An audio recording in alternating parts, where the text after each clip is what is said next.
All right, ladies and gents, welcome to another episode of Fanatics Frenzy, episode 10. Yeah. We hit double digits. Hey. I can't believe it. Yep, we did. We did. Scott Kunkel, Silent Killer, also Coach Scott, which is, I think, my name now has just been Coach. So it's I just kind of gave away Scott and Silent Killer. All right. And of course, your handsome, the host with the most, Dennis, right here. All right, Chocolate Poppy, Chocolate Poppy, as I'm known in some, areas. You know what I mean? Yeah. We got a cool episode. We're going to get into a little bit of fun, talk a little bit about college football national championship game. Yes, sir. Interesting.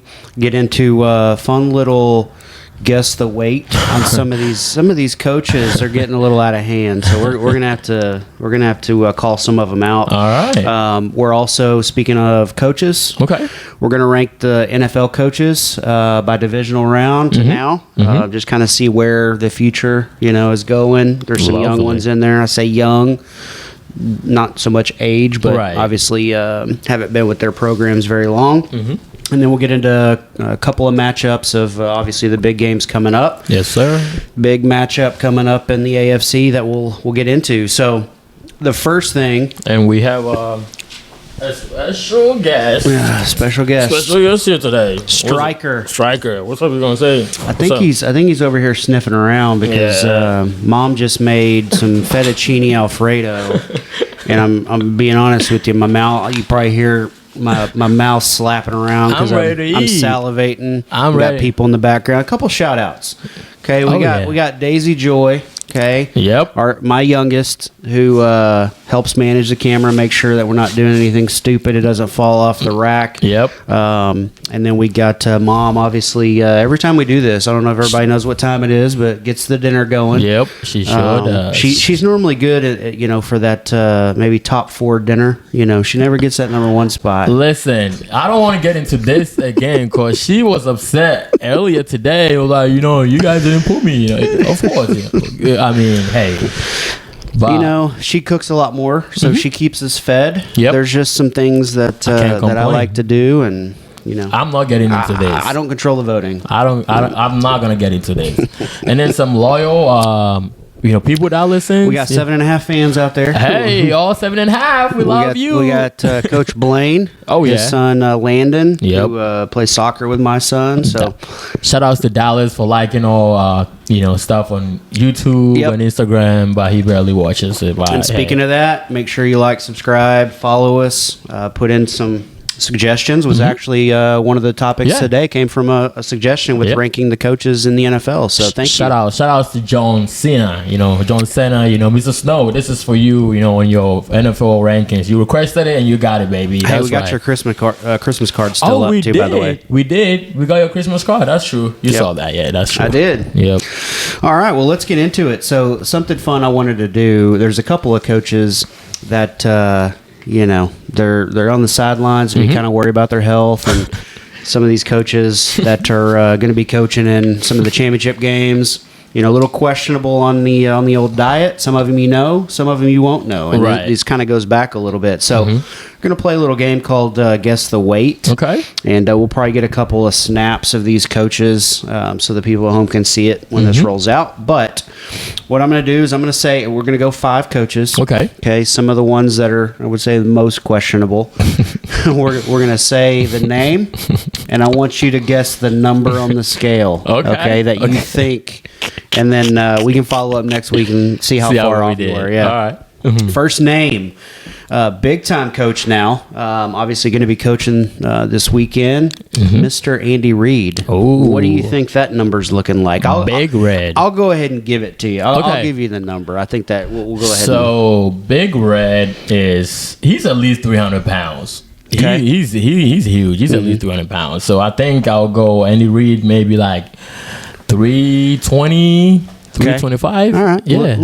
You were close. Little on the under. there. Oh, okay. 340 is what. Now, okay. again, some of these are kind of hard to pick out. Right, They don't right. list height and weight like Right. players, but Right. there's some data out there. Okay. So 340 was his last known check in there. Okay. So Okay. Mr. Andy Reid still Yeah. getting it done. Still getting it done with the Chiefs. And, man, going for that three-peat. Hey, good luck to them. I would rather the Chiefs than what do you call them? The Eagles win anyway. So yeah, 100%. Yeah, well, we'll see if the Chiefs. But that we'll talk about that in a minute. Mr. No Sleeves, Bill Belichick. Now if you've seen him lately, he's cut a little bit. So I'm going off of what kind of was the last known number, which is not crazy, not like some of these others. But what do you think there? Bill is not as big as Andy. Okay, and Bill got some movement to him. I would go like 285 for Bill. So for Bill, you shot the over. So he last known 240. So you little insult out there, damn. but I'm sorry, Bill. It's all right. Bill. Hey, man, he needs it. He needs a little reality check. He's going to be down there in North Carolina coaching them boys. He's going to have to get after it. All right. Now, this one you don't know. From Big, big time ball coach, and I say big time not just because of size, but he coached for a program that's basketball school, Kansas Jayhawks, and he actually took them to a couple of top 10 rankings, a couple of good bowls, Big 12 championship games. So Mr. Mark Mangino, and we've shared the pictures, right? So Dennis has seen Mark Mangino. And so I never saw him coach, and I don't know so much about him, but from the pictures that I look, I don't know what's the difference between him and those people on my 600-pound life. You know, he is up there. He looks like he's at least, like 490, like 520. Okay. Yeah. So I'm going to give this one to you, and I'll tell you why. Because his weight fluctuated a lot. Okay. I read a story recently where he's actually cut down quite a bit. He's actually looking a lot better. But when he was cut down for this guy here? No, he's actually looking pretty decent. Okay. Now he had hundreds of pounds that he could shed and still kind of look heavy. But Mark Mangino, the last known, was like a 50-pound range between 450 and 500. So that 495. Yep. So I'll give that one to you. Yeah, it looked like, Yeah, he was definitely the heaviest looking out of all these that we're going to name. So and hey, listen, if you get offended, go somewhere else, because these guys are putting themselves out there on the sidelines. And listen. We all could use motivation. 100%. All right, another one you might not know of that had a little bit of time in pro ball and in college as well, Mr. Charlie Weiss. Okay.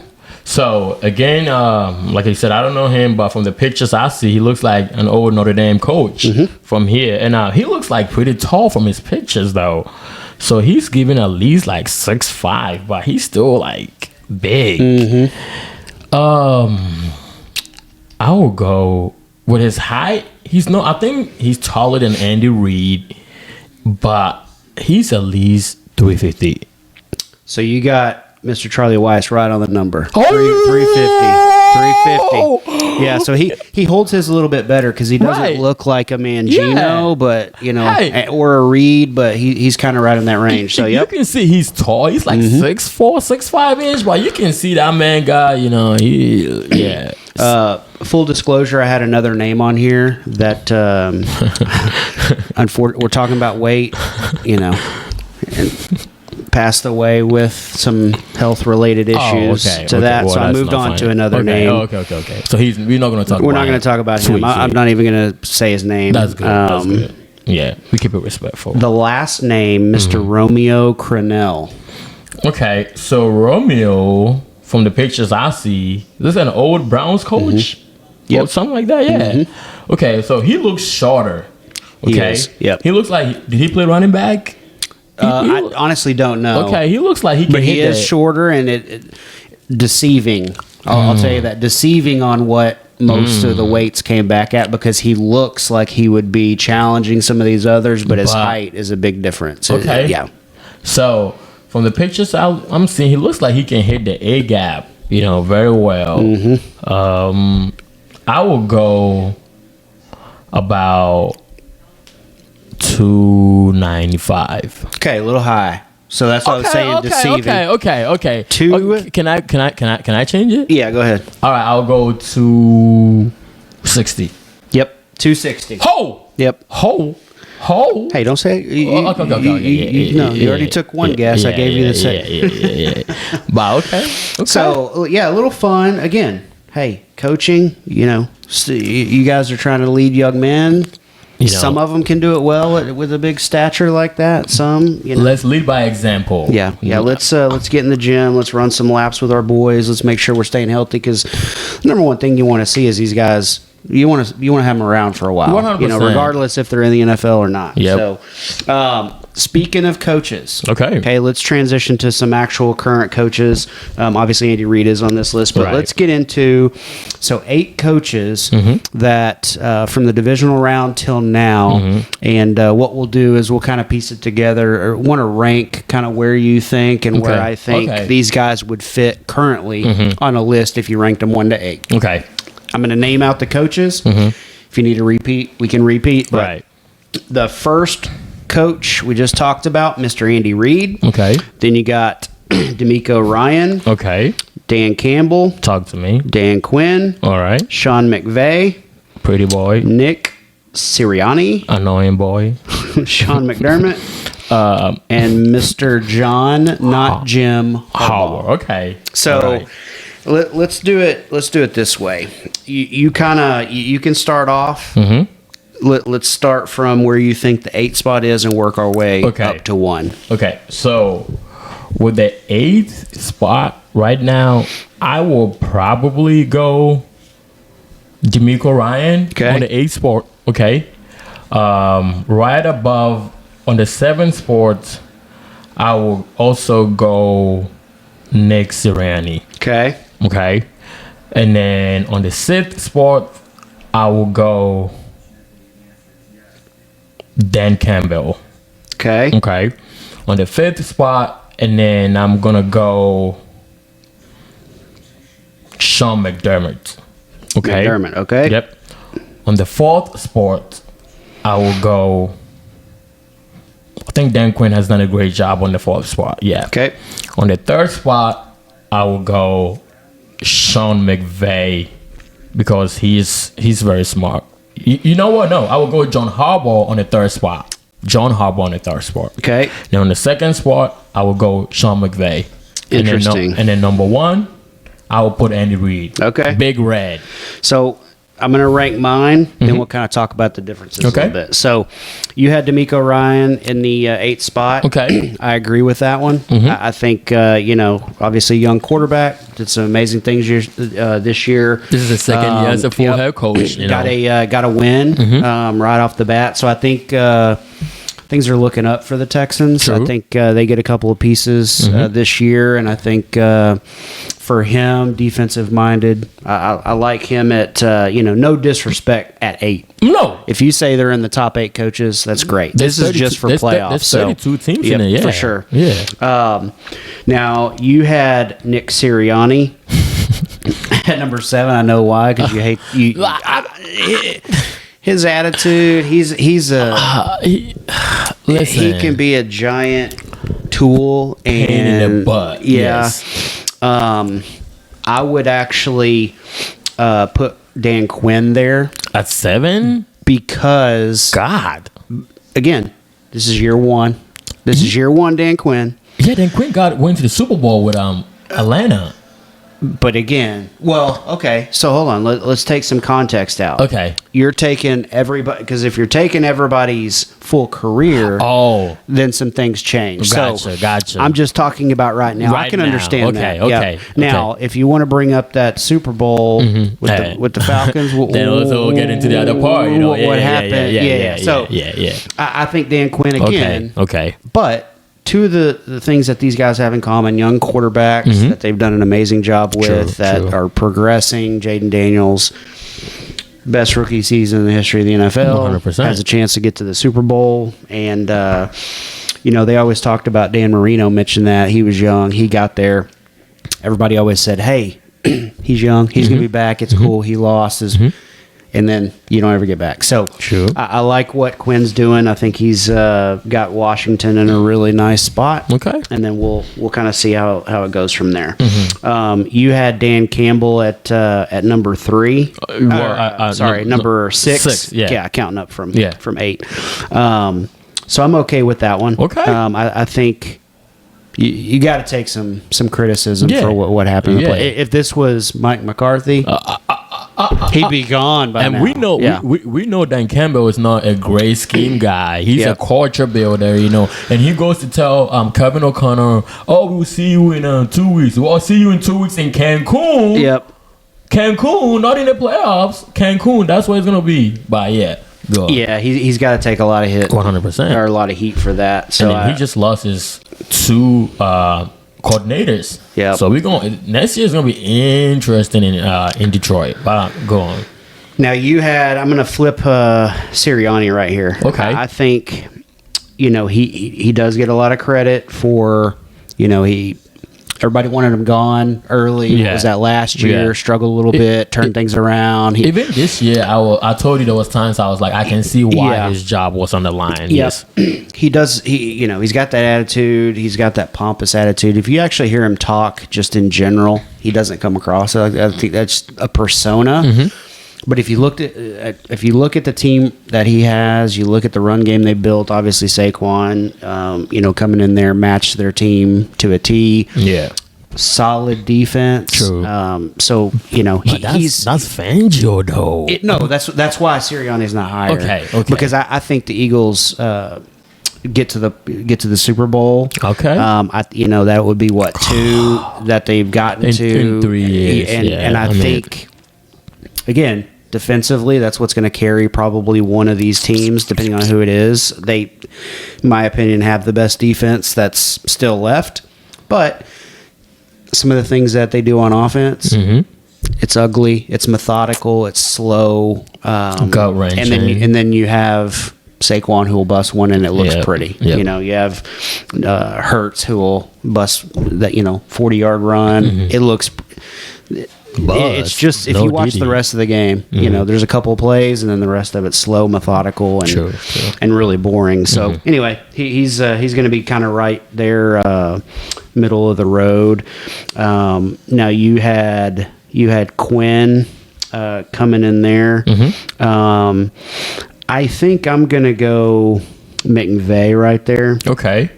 And it's really not a shot at McVay at all. He's still kind of towards the top in the top 4. I just think McDermott. I'm going off of what I'm expecting to happen this year. What he's done with this team, what he's done with Josh Allen, kind of reining him in a little bit. Coach gets credit for that. True. If it's any other team, the coach is going to get the credit. Right. What did I have him at? So you had McDermott. 5. Okay, and you have him at 4. Yep. Okay. Well, we can live by that. My biggest problem with him is they can get a little crazy. We watched. Do you remember the Texans game that they played that they lost, and they had Josh Allen in the end zone, and he threw the ball 3 times when all they needed to do was run the ball and kill clock and win the game. Yep. He has had questionable decisions. Him and Joe Brady up there. But hey, 4 and 5. Tomato. Yeah, it's pretty close. Yes. Most of it's going to be the same. It's just kind of that flip because I had, instead of Harbaugh 3, I have Harbaugh 2. Okay. And then I have Reid, several years ago before he came to the Chiefs, or even when he first came to the Chiefs, it was, he could, had some success in Philadelphia, couldn't get over the hump, and now he's going for the 3-peat in this, completely restructured league that, it was all on free agency and salary cap, and it's obviously the Patriots did it. Before that, they always said teams weren't going to be able to do it from when the Cowboys, when that stopped and they started doing the salary cap and all that. So shout out to Mr. Andy Reid. Big Red. And here's what I'll say about that. We kind of talked about it, offline during the week. The biggest reason for Andy Reid is, if you look at the Chiefs this year, they're not killing people on offense. They're not blowing them out. Defense is adequate, not crazy. Mm-hmm. Mahomes is not going off. He's not playing like he had in the MVP seasons. Running game, it's not like they're rushing for 200 and 300 yards a game. When you take all of that into consideration and what Andy Reid has done, this season has probably been his best coaching season because they're not elite. Putting crazy numbers out there. Yeah, it's situational football, which comes down to the coach making the right decisions in the moment and winning those tight games, which they've done a lot. Everybody, you can say whatever you want to about winning ugly. They're winning, and they're about to play, for a chance to go to the Super Bowl and three-peat. And then, that's what this guy on First Things First always calls it, the Arrowhead Invitational. Yeah, so. Everything runs through. So here's the deal. You always say everything runs through Lubbock. We always joke about that. Everything. Everybody does go to Lubbock and rolls right through Texas Tech. But calm down. You can apply, hey, Mahomes, right? Texas Tech grad. Everything runs through Lubbock. Arrowhead. You actually do. Yeah, so marry those two together. Yep. You may have something. So, a good, great for some of these coaches. I mean, 100%. I really like some of the names, and we talk about the Cowboys and what situation they're in, and Mr. Dan Quinn takes the Commander. They could have had him. They could have had him on the, So he could have been there. Yep. Jerry, you don't pay attention to the show, but goodness gracious, you missed a couple here, bud. So, speaking of those coaches, hold on. Oh, yeah, go ahead. Yeah, let's talk about the national championship game that just happened. Yeah. Let's do it. Listen, this is all I want to say. All year long, we did talk about Ohio State. We did talk about Ryan Day and all that kind of stuff, and he does get a lot of heat, But shout outs to them. Shout outs to Ohio State. Even on last week's episode, we actually picked Ohio State to win the game, but I was just hopeful for a miracle for my boy Marcus Freeman. Yep. But we knew Ohio State was clearly the better team, and after their loss to Michigan, they came back angry, blew teams by blew almost everybody out of the seat, won by double digits in all their games. Impressive. So. Shout outs to Ohio State, Buckeyes. I know they're getting a lot of heat from the Michigan fans for losing that game and still winning the national championship. And it probably might not feel, like, a great year just because of that game. But hey, shout outs to them. They did what they needed to do in the moment. They needed to step up, and they won that game fair and square. They were clearly at their best. Joe Clapp always say at their best, and I agree. At their best, they are the best football team in the nation, hands down. I would agree with that. This reminds me. First of all, somebody needs to check on Lou Holtz because he's getting up there in age, and he tried everything he could for some of that black magic, to get in their heads. But this Ryan Day situation reminds me of the 2005 Texas Longhorn team and Mac Brown. Mac Brown won a ton of regular season games, 10 win seasons in a row, and they were always up there, but it was Oklahoma. It was, they couldn't beat Oklahoma. They, lost 5 straight, whatever it was during that period of time. I think they lost 4 straight twice under his tenure. I could be wrong about that, but I know they did at least one. And then he gets to the national championship, plays the USC team that was supposed to be, the best team ever. They were going for a three-peat, knocked them off, and then it got the monkey off his back. It, it changes a coach's legacy. Now he's a national champion.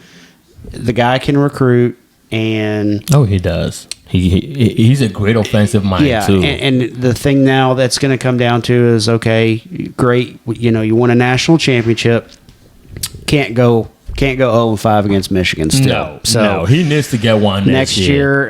That's still going to be. And unfortunately, that game is in the big house. Yeah.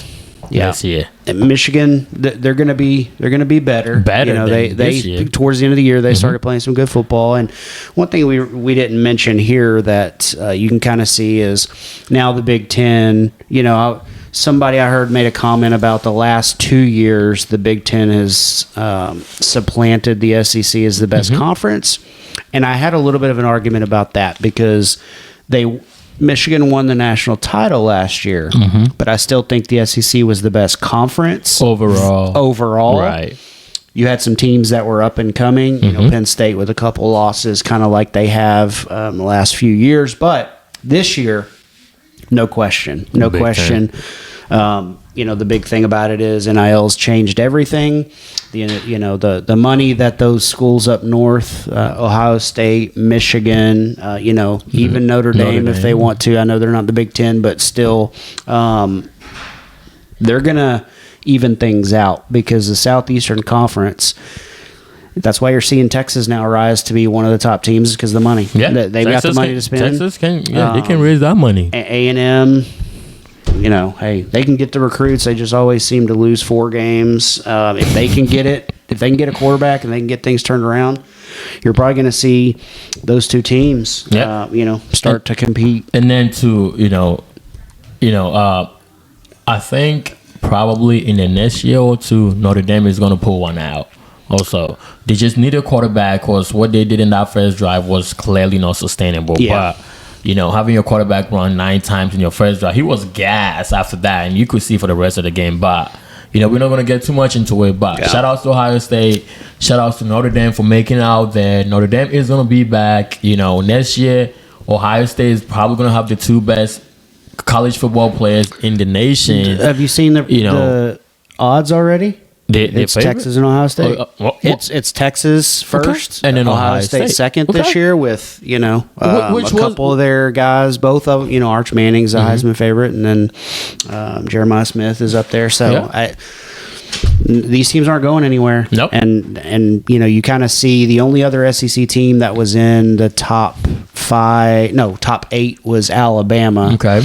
You had Penn State, who looks like they're going to be preseason number 1 overall. So we'll see what how the season goes. They got to play the games, and anything can happen at that point. And plus, some of those teams are losing quite a bit to the NFL. Just see who they have next man up. All right. Now, the good thing about that is college football season, now that it's over, we're going to start moving some different subjects in. We'll get into some, EPL stuff. Yep. We'll get into, some basketball and try to throw some more sports in here. What do you call it? Baseball season is right around the corner. Yep.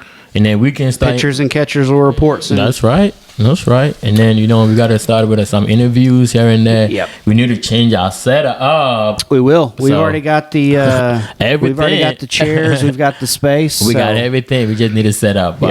Yeah. All right. So let's finish off here with the NFL. Got the two big games. That obviously the big one is going to be the Bills and Chiefs.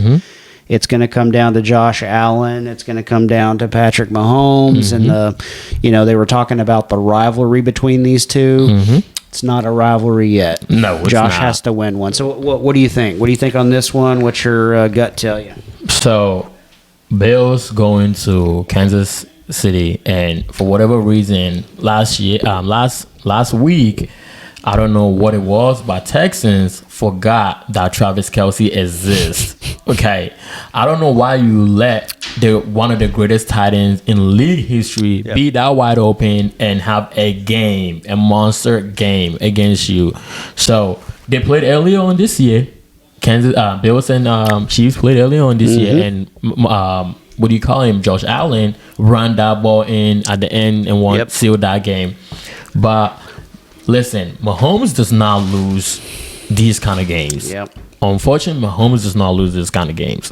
And I know they're just a 1.5 favorites. And I'm not going to get into all that kind of, I'm not going to get into the spread and all of that kind of stuff. But I just think the Chiefs, even though the Bills are clearly, they look like the better team, something about Andy Reid, Mahomes, Travis Kelce, what is their defensive tackle?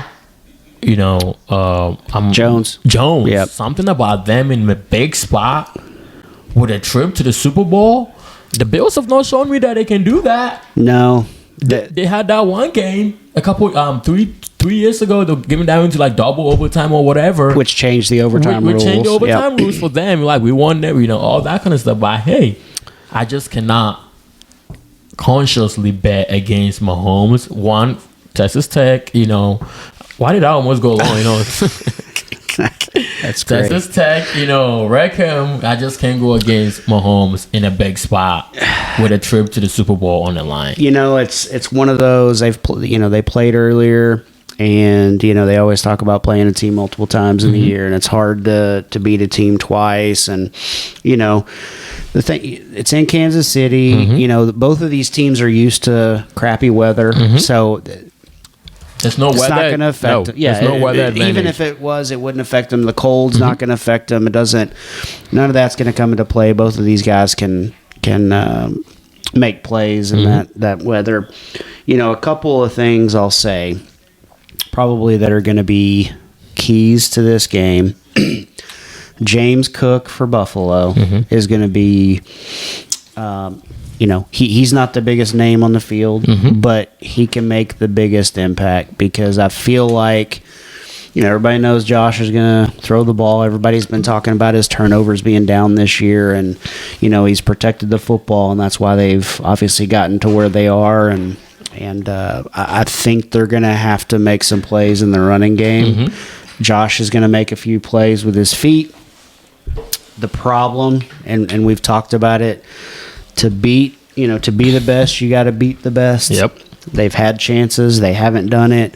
And we talked about, we ranked the coaches, and outside of all the players on the field, I think Andy Reid is going to be the best. He's going to be the one to make a difference in this situational football. And, it won't surprise me if it comes down to, a field goal, if it's a tight game. I mean, I expect it to be a good game. I think Xavier Worthy, he came on the last part of the season, last 4 or 5 games. I think they make a play or two, and I just think the Chiefs, again, get it done, and everything's back on Josh Allen. Now, I hope I'm wrong because, I want to see. Oh, I don't. I want to see the Bills. I want to see, give them a chance. I want to see somebody else in the Super Bowl. That's why. If there's anybody that's going to take down, there's a chance for somebody to take down the Eagles. It gotta be the, Kansas City. So let's flip to that game. NFC Championship game. NFC Championship game. You got the Commanders and the Eagles. You got Eagles -6, so a heavier favorite. Obviously. Young quarterback, Jaden Daniels against Jalen Hurts, a guy that you're so upset with me because we don't need to get into that. We were messing around about, whether Jalen Hurts is better than Dak and ranked as a higher quarterback. And he's not. On talent alone, at the quarterback position, no. But we talk about the one key that matters, and it's like Patrick Mahomes. Hadn't had the greatest year, but what is he doing? Winning. I did. Yeah, Jalen Hurts has had his chance. I get it. So, tell me what you got in this one. What do you think? This game is hard because when they played, when the Commanders won, if you remember back in December, that was the Jalen Hurts concussion game. So there was not. He played a few snaps, and then he was out. I think the first quarter, and then they brought him Kenny Pickett. So they did not have that. The tush push was not available. Yep. They did not have that option for him to pull from Saquon and run. So it was easier to play. Scheme defensively to try and stop. Saquon, and then you could see Commanders at the end. Rallied up, even though they were down, a bunch, and then they rallied up and won that game and scored 22 points in the fourth quarter. Okay, this game is in Philly. Listen, no matter how much I don't like the Eagles, there's just something about playing over there at the Lincoln Field that is just hard to beat them. It's just hard. I feel like this is a tall task for the rookie quarterback. He's had an amazing year. I'm not sure he can get it done. Yeah. My hope is he can. I hope he can. But it's just logically, it's just too much. You're asking a little too much. Jalen Hurts is available. Saquon is available. That defense, Jalen Carter, jeez, even the rookies on defense and all of that. We thought Brandon Graham was out for the season. We were thinking it was going to be they're going to go down, and they got even better. Mm-hmm. And they have the best O-line in football. It's just a little too much to ask of Washington right now. They're probably a year ahead. They're a few years. They have overachieved this year for sure. Yeah. So I just even though I don't like the Eagles, I think the Eagles finds a way one way or the other and gets this game done. So I think, Jaden Daniels is going to have to be perfect. Yeah, which is going to be hard. Jalen Hurts does not. That's what kills me. Yeah, they have multiple ways to win, and it's going to come down to defense. And the first matchup, against the Eagles for Washington, Daniel struggled. He did. They forced him to, make some bad decisions. Mm-hmm. He wasn't, now he was also restricted because he was coming off the ribs, mm-hmm. and they were really managing how much he ran the ball. Mm-hmm. I'm in the same boat. As methodical and slow and sometimes just boring as the Eagles' offense is, it's a 7-yard run, 3-yard pass to a tight end. It's over the middle for 3 or 4 yards to a running back, and then Saquon will hit it. Occasionally, and then Saquon will hit some of those games this season he was tied up for 3 quarters, and then 120 yards in the fourth quarter. So I see this one very similar to that, where Jaden's going to make a mistake or two. Don't know if he's going to throw a pick, but a fumble, something in a critical moment where it's going to give Philly a short field. Defense is just they're all does not have a good defense. No, and the Eagles are outstanding defensively. They're going to get some pressure on the quarterback, McLaurin. He'll go where he looks amazing, and then he'll have a game. 2 games ago, they couldn't hit each other to save their life. So I think the timing will be off a little bit, and I think the Eagles end up winning this game. And, I think it's going to be Chiefs and Eagles in the Super Bowl. Mm-hmm. So, all right, Chiefs and Eagles in the Super Bowl. Yeah. And then you're going to have your Andy Reid versus his former team in the Super Bowl. He already did it. Maybe he can smack Sirianni around again. He already did it 2 years ago, so he can do it again, and I would love to see that. Yeah, because if Sirianni wins the Super Bowl, man, we're never gonna hear the end of that, and he's gonna be throwing his hand signs to the crowd and everything else. So with his bad haircut. All right, well, outstanding episode. Yes, We've got, hey man, we only got a couple more weeks of football left. Yep. It's good, but it's also kind of sad. Yep. They always say the best thing after football season is spring football season. So, but no, we'll get into some different topics. So, hope you guys enjoy your evening. Anything else you want to say before we go? Nah, I'm hoping for some miracles. I'm hoping for some miracles this weekend, but if not, we get what we get. I hope, we enjoy the games. Y'all stay safe. It's cold out there, man. Send some comments if you want us to cover something else, and we'll see you guys next week. Tech.